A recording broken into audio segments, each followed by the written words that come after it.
ሰላም ጤና ይስጥልን ክቡራን ተመልካቾቻችንና አድማጮቻችን ዘውዱ መንግስቴ ነኝ ከዚህ ከአገር እንግሊዝ። አሁን የዘውዱ ሾው አጫጭር ዜናዎችን አቀርብላችኋለሁ፣ አብራችሁን ቆዩ። በቅድሚያም ርዕሶቹን እንሆ። የ25 ሰዓቱ ከባዱ አውደ ውጊያ ተጠናቀቀ። መንገዶች ዝግ ተደረጉ። ንጹሐን ታፍነው ተወሰዱ። በድሮን የታገዘ ውጊያም ተካሄደ። የህወሓት ገበናም ተጋለጠ። የአየር መንገድ በረራም ተቋረጠ። የትምህርት ማስረጃዎች ምርመራ ሊጀምር መሆኑ ተገለጸ። በደሴ ከባድ ዝርፊያ ተፈጸመ። አሁን ወደ ዝርዝሩ እንሄዳለን። አብራችሁን ቆዩ። ለ25 ሰዓታት የቀጠለው ከባዱ ውጊያ መጠናቀቁ ተገለጸ። ማቻከል፣ አማኑኤል፣ እርባብ፣ ጠላዛም የአማራ ህዝብ ጦርነት ከፍተኛ ድል እየተጎናጸፈ መሆኑ ነው የተገለጸው። ከገደብ ወንዝ እስከ ጠምጫ ወንዝ ድረስ ተጠምጥሞ ምሽግ የያዘው የአማራ ፋኖ ቴዎድሮስ እዝ 109ኛ ኮር 99ኛ ክፍለ ጦር የበላይ ዘለቀ ሻለቆች ከአባት ፋኖች ጋር በመተባበር በአካባቢው ማህበረሰብ ጋር በመናበብ መፈናፈኛ ያሳጣው የመከላከያ ኃይል ተደርምሶ ገሚሱን ቆስሎ መፈርጠጡ ነው የተገለጠው። ለ5 ሰዓታት ያህል ከፍተኛ ውጊያ የተካሄደ ሲሆን በዚህም ፋኖ ያደረገው ትግል እጅግ ውጤታማ መሆኑም ተገልጧል። ከመከላከል ወደ ማጥቃት የተቀየሩ የበላይ ዘለቀ ሻለቆች ቀጠናውን ለመዝረፍ የመጣውን ኃይል መልሰው አታንባሳ ሚካኤልና አንስላል ገብርኤል ቤተክርስቲያን ውስጥ በጠዋቱ ወደ መጣበት አማኑኤል ከተማ እንዲመለስ አድርገውታል ነው ያሉት የፋኖ አመራሮች። ለህዝብ ደህንነት ሲባል መንገዶች ዝግ መደረጋቸው ተገለጠ። ከአማራ ፋኖ ቴዎድሮስ እዝ 107ኛ ኮር 55ኛ ክፍለ ጦር በሚያስተዳድራቸው ቀጠናዎች የህዝብ ደህንነትን ለመጠበቅ ሲባል መንገድ የተዘጋ ስለመሆኑም አሳውቋል። የጠላት ኃይል ፋኖን ዘራፊ ነው ለማስባል ፋኖ መሳይ ብልጽግናዎቹን በማደራጀት ሹፌሮችንና ህዝቦቹን እያንገላተ መሆኑንም ደርሰንበታል ሲል ፋኖ በመግለጫው አሳውቋል።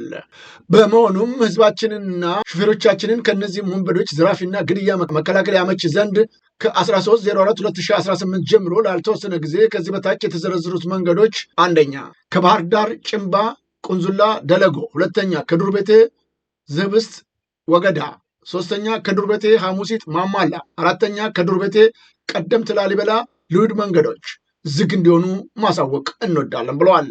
ህዝባችን በእነዚህ ዘራፊ አካላት ላይ እርምጃ ወስደን በማስተካከል በፍጥነት ክፍት ስለምናደርግ እንደወትሮ ሁሉ በትዕግስት እንድትጠብቁ ስንል በአክብሮት እንጠይቃለን ሲል የገለጸው ፋኖ ይህንንም መልእክት ጥሶ ገዳ በተጣለባቸው መንገዶች ሲንቀሳቀስ ለሚደርስበት ማንኛውም ችግር ኃላፊነትን ራሱ ባለቤቱ የሚወስድ መሆኑን በድጋሚ እናሳውቃለን ሲልም ገልጧል።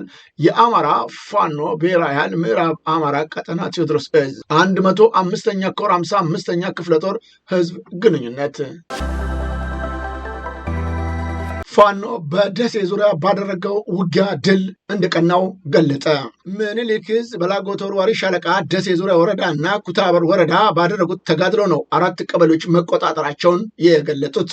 በላጎ ተወርዋሪ ሻለቃ በደቡብ ወሎ ደሴ ዙሪያ ወረዳና ኩታበር ወረዳ ባደረጉት ተጋድሎ ታላላቅ ድል ተቀናጅተዋል። በተጋድሎም በጠላት ይዞታ የነበሩ ከተሞች ነፃ መውጣታቸውንም ነው ያሳወቁት። ነፃ የወጡትም ከተሞች አያታ፣ ፋላ፣ ጽድገበያ፣ አጥንት መስበሪያ የተባሉ ከተሞች ሲሆኑ በተጋድሎም የመከላከያ አድማ ብተናና ሚሊሻ ላይ ከፍተኛ የሆነ ሰብአዊ ኪሳራ አስተናግደው ሙትና ቁስለኛ ይዘው ወደ ደሴ መፈርጠጣቸው ነው የተገለጸው። መድረሻውን ድልና ነፃነት የሆነው የአማራ ህዝብ የህልውና ተጋድሎ ተጠናክሮ እንደሚቀጥልም ተገልጿል። የአማራ ፋኖ ብሔራዊ ኃይል ምስራቅ አማራ ቀጠና ምኒልክ ዕዝ ላስታ ጀነራል አሳምነው ጽጌ ኮር ማረጉ ተማረ ክፍለ ጦር ባደረገው ከባድ ትንቅንቅ ተጋድሎ በጠላት ላይ የበላይነት መበቀናጀት ታላቅ ጀብዱ ፈጸመ። የመከላከያ ኃይል ከሌሊት ጀምሮ ማረጉ ተማረ ክፍለ ጦርን ለማፈን በሚል በ4 አቅጣጫ ማለትም ከእንጃፈት በዝረት አዲስ ዓለም አቅጣጫ በጥቅ ገበሌና በድፋቆ ፈረስ መጋረቢያ አቅጣጫ ከብልበላ መዛርድ በጸዳ ወንዝ አቅጣጫና ከላሊበላ በጉርድ በር ዳጉስ አቅጣጫ የመጣውን ኃይል ቀድሞ መረጃ የደረሳቸው ነበልባሎቹ ወሳኝ ቦታዎችን በመያዝ ከንጋቱ 12 ሰዓት እስከ ቀኑ 8 ሰዓት ድረስ በየአቅጣጫው የጠላትን ኃይል ሲያራግፉት መዋላቸው ነው የተገለጠው። ደጃዝማች 4ኛ ኮር በሚንቀሳቀስባቸው ወረዳዎች ከጠላት አገዛዝ ነፃ የወጡ ከተሞችና ቀበሌዎችን ይፋ አደረገ። በዚህም መሰረት ጠገዴ ወረዳ፣ አዲት አመራ፣ ሰገሎ፣ ማያማር፣ አዲስ ዓለም፣ ማክሰኝት ገበያ፣ አርጎዬ፣ ኪሻ፣ ጎንደር፣ እያዩ፣ ማዋ ታደጌ፣ ቴፌ፣ ምስላል፣ ማርዘን ነበራ። ሁለተኛ ታች አርማጮ ወረዳ ማሂን፣ ዋሊያ፣ ገንበራ፣ ፋጫን፣ ዶጋው፣ ሙሴ ባንድ፣ ኩርቢ፣ ጅንገር፣ ማርያምዬ፣ መሬና። ሶስተኛ ማዕከላዊ አርማጮ ወረዳ በደይ ወይም ጭርከኝ፣ ደረቅ አምቦ፣ ደለሳ። አራተኛ ምዕራብ አርማጮ ወረዳ ሞገሴ፣ ማህረሽ፣ ቶርካ። አምስተኛ ጭልጋ ወረዳ ደዋ ድንጉራ ንዑስ ወረዳ በስሩ 7 ቀበሌዎችን የያዘ። ስድስተኛ መተማ ወረዳ ቀጠና አበባ መስክ፣ አለንጌ፣ ናዝሬት፣ ጋጃ፣ ላምሽ፣ ወርኬ፣ ዘባጭ ባህር፣ አቸራ፣ አሻሚት፣ ላስታ፣ መሸንጎ፣ አጋሞ ውሃ፣ ታጉር፣ ደለሎ ቁጥር 1 የሚገኝበት ሲሆን በውስን አካባቢ ተከማችቶ የሚገኘው የጠላት ኃይል የማጥራት ስራው ተጠናክሮ ቀጥሏልን ብለዋል። አርበኛ ዮሐንስ ንጉሴ ሙጬ የአማራ ፋኖ ብሔራዊ ኃይል ዘለቀ እዝ ህዝብ ግንኙነት መምሪያ የላከልን መረጃ እንደሚያመለክተው እነዚህ ሁሉ አካባቢዎች በፋኖች መውደቃቸው ነው የተገለጸው። ንጹሐን ታፍነው መወሰዳቸው ተገለጠ። በትላንትናው ዕለት ነው በምስራቅ ወለጋ ዞን ጊዳ አያና ወረዳ አሊ ቀበሌ ከ100 በላይ ንጹሐን ታፍነው ወደ ወረዳው ከተማ በ10 ተሽከርካሪዎች ተጭነው ተወስደዋል ሲል እናት ፓርቲ አጋለጠ። ህፃናትን፣ አዛውንቶችን፣ አቅመ ደካሞችና እመጫት እናቶችን ጭምር ይገኙበታል ያለው የእናት ፓርቲ ይህም የሆነው በክልሉ የጸጥታ ኃይል ነው የሚሉትን ነዋሪዎችን በአካባቢው ከሳምንት በላይ ተከበዋል፣ ህዝቡን እየጫኑ ይወስዱታል፣ ተውን ለምን ለሚል ጥያቄ በድብደባና በተኩስ ይገደዳሉ፣ ይደበደባሉም ብለዋል።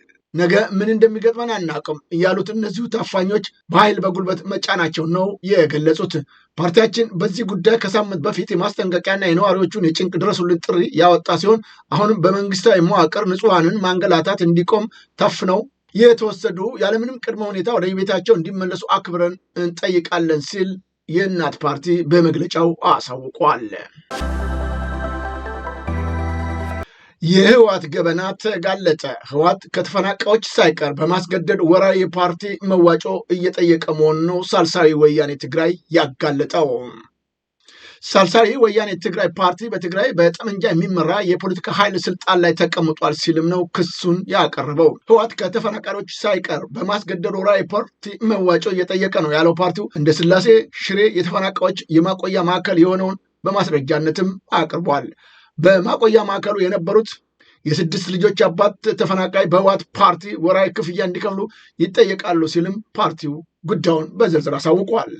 አባትየው እኔ የፓርቲ አባል አይደለሁም፣ በሆንም በዚህ ወቅት የምከፍል አቅም የለኝም በማለት እንደመለሱላቸውም ገልጿል። የፓርቲው አባል አይደለሁም፣ ወራዊ መዋጮ አልከፍልም ያሉት አባትም በህወሓት አባላት በፕላስቲክ የተሰራ ቤታቸው ፈርሶ ከመጠለያ ማዕከሉ እንዲባረሩ መደረጋቸውንም ፓርቲው አሳውቋል። ፓርቲው በትግራይ ህዝብ ጫንቃ በጠመንጃ የሚይዝ የፖለቲካ ኃይል ተጭኗል ቢልም ተፈናቃዮቹ ወደ ቀያቸው ሳይመለሱ የክልሉ ግዛት አንድነት ሳይረጋገጥ ምርጫ መካሄድ የለበትም ሲልም አሳስቧል። ኢሰማኮ በቂ የጸጥታ አካላት በአስቸኳይ ይሰማሩ ሲል በመግለጫው አሳወቀ። የኢትዮጵያ ሰብአዊ መብቶች ኮሚሽን ኢሰማኮ በጋምቤላ ክልል ኢታንግ ልዩ ወረዳ፣ በጋምቤላ ወረዳ ወይም አቦል፣ በጋምቤላ ከተማና በዙሪያው ባሉ አካባቢዎች የተፈጠረውን ግጭትና የጸጥታ መደፍረስ ተከትሎ የተፈጸመው የሰብአዊ መብቶች ጥሰቶችና ስጋቶች እየተከታተለ መሆኑንም አሳውቋል። እስካሁን ባሳስበው መረጃ በጋምቤላ ከተማ የጋምቤላ ከተማ ፖሊስ ጽሕፈት ቤት አዛዥ የነበሩት ዋና ኢንስፔክተር ኡመድ ኡጁሉ መገደልን ተከትሎ ነው በከተማዋ በአካባቢው ባሉት ወረዳዎች፣ ቀበሌዎች ግጭት ተፈጥሮ በተለያዩ አካባቢዎች የተኩስ ልውውጥ ሲካሄድ መቆየቱንም ገልጿል። በዚህም ሳቢያ የሰዎች ሕይወት መጥፋቱን፣ የአካል ጉዳት መድረሱን፣ የሰዎችና የመጓጓዣ አማራጮች እንቅስቃሴ የሚገድብ የሰዓት እላፊ በክልሉ መንግስት መጣሉን፣ ባንኮችና የመንግስት መስሪያ ቤቶችን ጨምሮ በርካታ አገልግሎት ሰጪ ተቋማቶች አገልግሎት ማቋረጣቸውን እንደተገነዘበ አመላክቷል። በክልሉ የተለያዩ አካባቢዎችም የተፈጠረው ግጭት የሰላም መደፍረስ በፍጥነት በማስቆም ሰዎች በህይወት የመኖር፣ የአካል ደህንነት፣ ከቦታ ቦታ የመዘዋወር፣ የንብረት፣ የስራ እንዲሁም ሌሎች ሰብአዊ መብቶች ላይ ተጨማሪ ጥሰቶች እንዳይደርሱ ለመከላከል በቂ የጸጥታ አካል በአስቸኳይ እንዲሰማራ እንዲደረግም ኢሰመኮ አሳስቧል።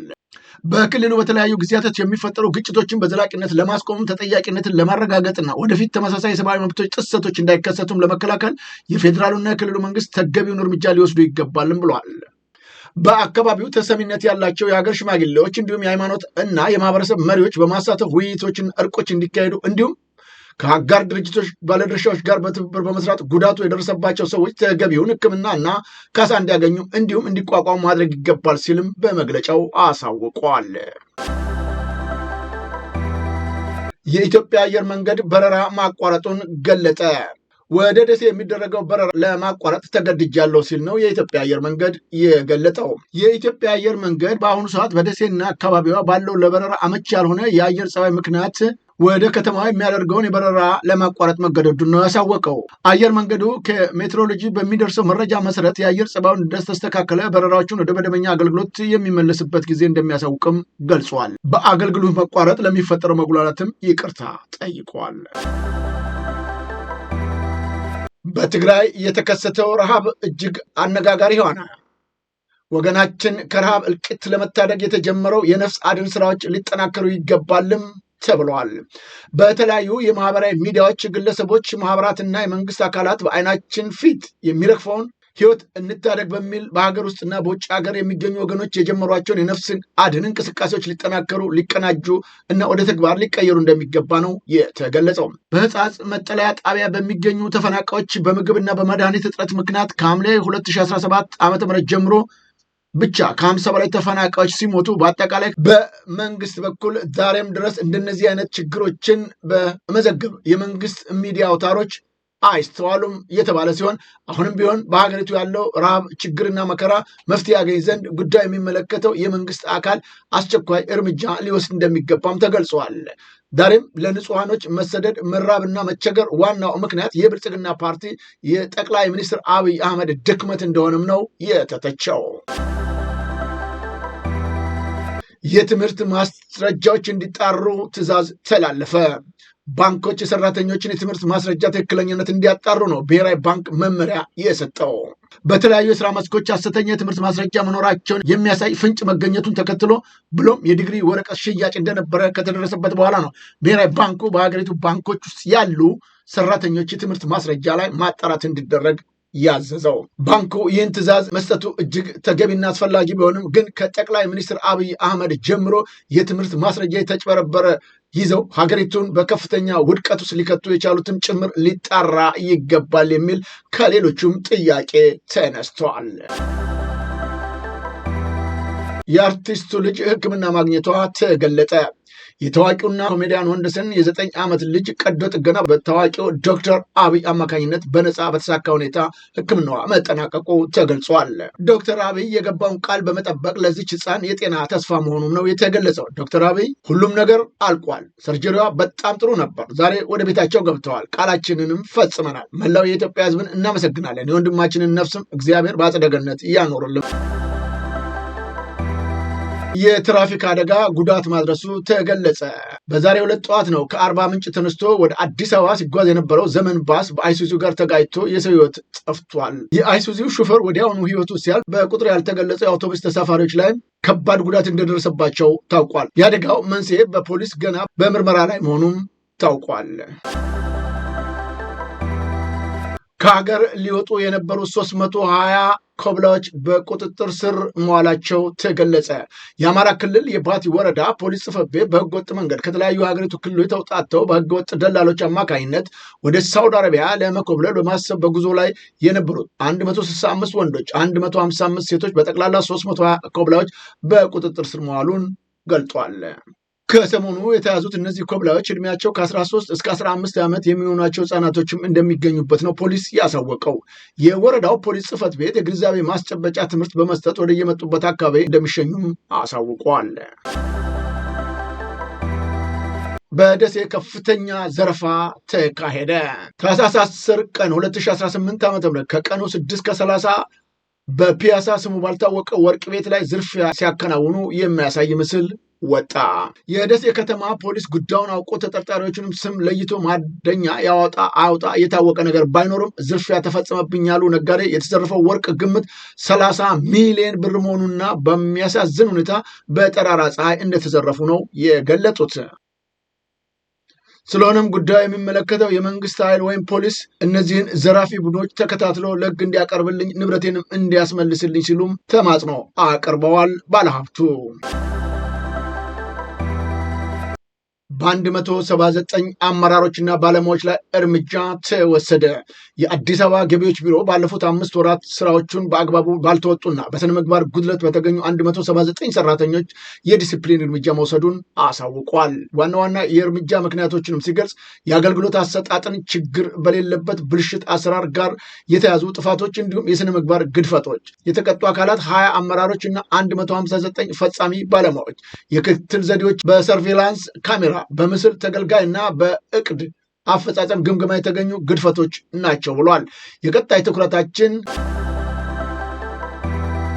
ኢትዮጵያን ጨምሮ 10 አገሮች ለአየር መንገዶች ከ1 ቢሊዮን ዶላር በላይ አለመክፈላቸው ተገለጸ። ኢትዮጵያን ጨምሮ 10 የአፍሪካ የመካከለኛው ምስራቅ ሀገሮች መንግስት በየሀገሮቻቸው የበረሩ የአየር መንገዶቹ ላቀረቡላቸው አገልግሎት በወጪ ምንዛሬ ሊከፈላቸው የሚገባቸውን አጠቃላይ 1.8 ቢሊዮን ዶላር አለመክፈላቸው ነው ዓለም አቀፍ የአየር ትራንስፖርት ማህበር ያሳወቀው። ዓለም አቀፍ ማህበር በተያዘው ወር መጀመሪያ ላይ ይፋ ባደረገው አጭር ሪፖርት እንደገለጸው እንደ አውሮፓ ዘመን አቆጣጠር እስከ ጥቅምት ወር 2025 የመጨረሻ ድረስ በነበራቸው የውጭ ምንዛሬ ካልከፈሉት መንግስታት 93% የአፍሪካና የመካከለኛው ምስራቅ ሀገሮች ናቸውም ሲል ገልጧል። ክቡራን ተመልካቾቻችንና አድማጮቻችን ለአሁኑ ያቀረብኩላችሁ የዘውዱ ሾው አጫጭር ዜናዎች እነዚህን ይመስሉ ነበረ። በቀጣይ ዝግጅታችን እስከምንገናኝ የዘውዱ ሾው ሚዲያን ሼር፣ ላይክ እና ሰብስክራይብ በማድረግ ወዳጅ ቤተሰቦቻችን እንድትሆኑ በማክበር እንጋበዛለን። ዜናዎቻችንን አበቃን። ከዜናዎቹ ጋር አብሬያችሁ የነበርኩትን የዘውዱ መንግስት የነበርኩ። ሰላም ጤና ይስጥልኝ።